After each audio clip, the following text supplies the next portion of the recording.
নবী সাল্লাল্লাহু আলাইহি সাল্লামকে মসজিদে আকসা বা বাইতুল মুকাদ্দাসের দিকে মুখ করে সালাত আদায় করার কেন নির্দেশ দেওয়া হলো এখানে আসার পরে কেউ কেউ হিকমতে বর্ণনা করেছেন যে এখানে ইহুদিরা বসবাস করত। ইহুদিরা ফিলিস্তিনকে মোবারক জমিন জানে, কারণ তাদের পরম্পরা বিকৃত ধর্ম থাকলেও কিছুটা তাদের সম্পর্ক আম্বিয়া রসুলগণের সাথে রয়েছে।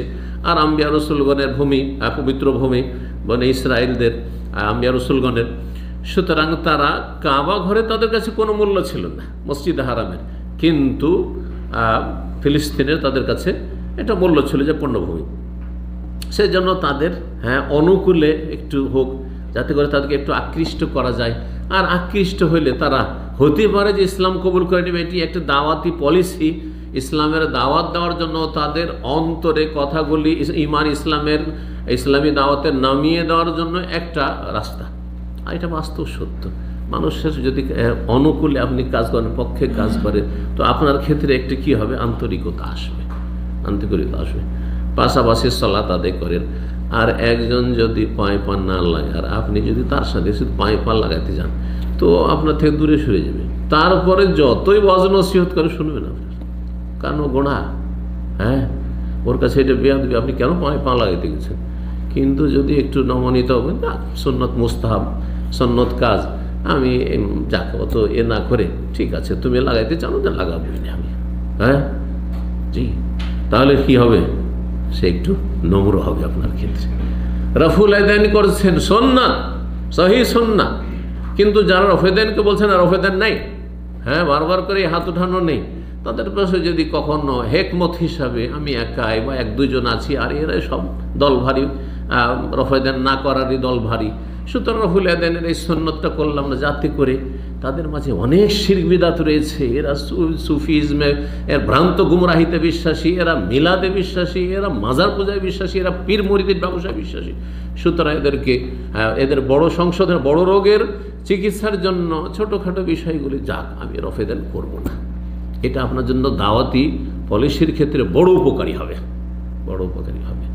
একটি ঘটনা ওলামায়ে কেরামগণ লিখেছেন যে আরব দেশ থেকে অথবা ভারত থেকে কোনো আহলে হাদিস আলেম গিয়েছিলেন পাকিস্তানে এক হানাফি মসজিদে। বড় আলেম, হানাফিদেরও বড় আলেম, আর ইনিও গেছেন আহলে হাদিসদের বড় আলেম, দুজন। তো বড় বড় আলেমদের সাথে দেখা সাক্ষাৎ ছিল। তো গিয়েছেন, সেখানে গিয়ে আহলে হাদিস আলেম ভাবলেন যে হানাফিদের মসজিদ, আর এই হানাফিদের একজন বড় আলেমের সাথে আজকে সাক্ষাৎ যখন, তো আজকে রফেদানটা করবো না। রফেদান উনি করেননি, যাক সুন্নাত আজকে করবো না। এতে হবে কি, তার একটু আন্তরিকতা আসবে যে আমি ওর মতো করে সালাত আদায় করলাম। হানাফি বড় আলেম ভাবছেন যে আহলে হাদিস এত বড় আলেম যখন আমার মেহমান হয়ে এসেছেন, তো আজকে আমি রফেদানটা করে নিব। তো হয়েছে কি, ভাগ্যচক্রে হানাফি আলেম বারবার রফেদান করছে, আর এই আহলে হাদিস আলেম রফেদান করছেন না। জি হ্যাঁ, রফেদান করছেন না। পরে তাদেরকে জিজ্ঞাসা করা হলো যে কি ব্যাপার সেবার, এই তো ব্যাপার সব উল্টো হয়ে গেল। সত্য ঘটনা এটা, কিন্তু জি বেশ কিছু কিতাবে আমি এই বিষয়ে ঘটনাটি পড়েছি, নাম সহ তাদের নামগুলো চলে যাচ্ছে, অনেক আগের পড়া। তো আহলে হাদিস আলেম বললেন যে আমি আসলে রফেদান এই জন্য করলাম যে চলো আপনাদের হানাফি মসজিদে এসেছি, তো আপনাদের মতো করেই পড়ে দিই, একটা সুন্নতি তো, যাক আপনাদের মতো পড়ি। আপনি কেন রফেদান করলেন? তো আমি এই জন্য রফেদান করলাম যে আপনার এহতেরাম সম্মানিত, আপনি আমার মেহমান, তো মেহমানের সম্মানার্থে চিন্তা করলাম যে আজকে আপনার মতো করে সালাত আদায় করি। দেখছেন না? জি জি, এই জন্য এই চরমপন্থা অবলম্বন করবেন না। দেখবেন যে আমার গ্রামের লোকেরা কি ধরনের রোগ আছে, বড় বড় রোগ আছে, মাজারে যায়, এ পীরের মুরিদ হয়, এরা তাবিজ বাঁধে, এরা দিন সম্পর্কে কোনো কিছু জানে না, সুন্নাত বুঝে না, বিদআত বুঝে না, বাপ দাদার ধর্ম বুঝে, কথা বোঝা গেছে।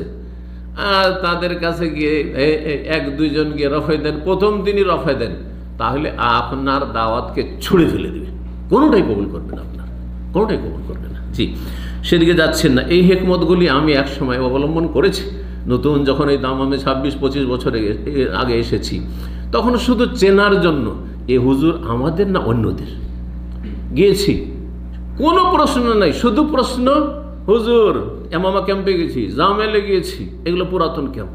হুজুর মিলাদ করা যাবে? জি। হ্যাঁ হুজুর সম্মিলিত মোনাজাত করা যাবে? কথা বোঝা গেছে? এই হুজুর দিয়ে শুরু হয়েছে। জি, শেখ শব্দ জানতো না তখন।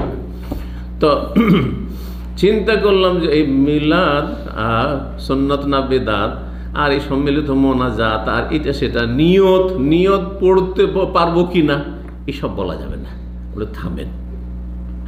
হ্যাঁও করা যাবে না, যে বেদাতকে সুন্নত করে দেবো সেটাও করা যাবে না। বড় হেকমত অবলম্বন করেছে, সেই হেকমতগুলি এখন বলার সময় নেই। সেই হেকমত ইনশাআল্লাহ ধীরে ধীরে একটা একটা করে আজকে একটা বিষয় আলোচনা করলাম, ইনশাআল্লাহ আগামীতে। তারপরে 2-4 সপ্তাহ যাওয়ার পরে তাদের অন্তরে আমার যখন একটু জায়গা হয়ে গেছে, এখন অসুবিধা নেই। আস্তে আস্তে আস্তে আস্তে মাছ শিকার করা, আস্তে আস্তে এটা বড় মাছ হলে টান দিতে আস্তে আস্তে, কিন্তু না রশি ছিঁড়ে নিয়ে যাবে। জি, আল্লাহ তৌফিক দান করেন।